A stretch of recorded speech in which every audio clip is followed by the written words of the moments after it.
Today I'm going to show you how to use the job descriptions in Handshake to do a structured, organized version of career exploration.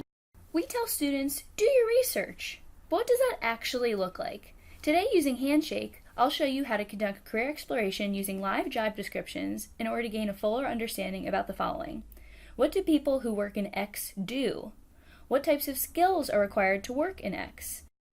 What do you think of when you hear marketing? Today, I'm going to use marketing as an example for how to explore careers in the field using Handshake. If you log into Handshake and type marketing into the job search tool, here are some of the returns you get. Here are 10 of those job titles listed out.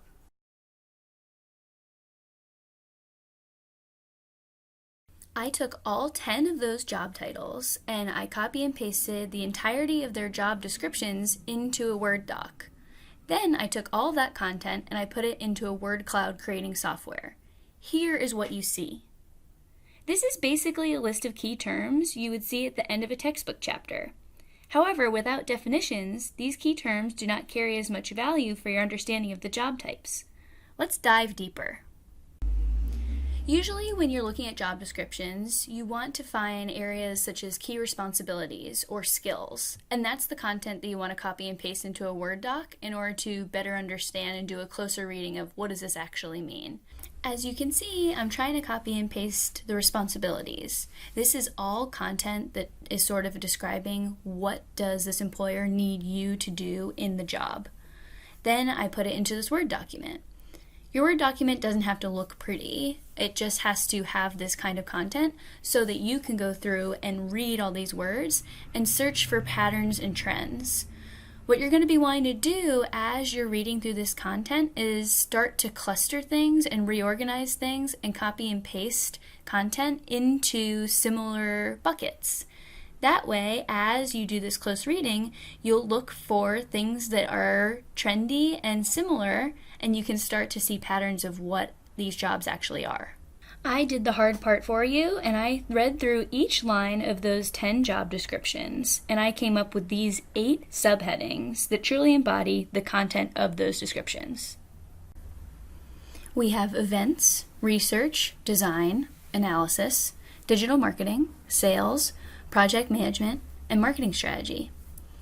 All of these subheadings are different routes that you can take under the larger marketing umbrella. Now it's your job to figure out which of these subheadings resonates with you the most. Which of these things do you find interesting? Do you think you'll be energized by doing and experiencing? You can repeat this same exact structure and activity with the skills section of a job description. I went ahead and did that for you so you can see these different soft and hard skills that were also listed in those job descriptions. Here you want to ask yourself, what skills will I need eventually to work in this field? And how do I leverage my experiences so that I can gain those skills to showcase to an employer? So remember, when someone tells you, you have to do your research, you have to research job titles, you have to research companies, this is just one strategy and one activity you can do in order to actually dive deep and understand what jobs actually are. We at Signbright are here to help, so do not hesitate to reach out and we will help walk you through this and do some discovery with you.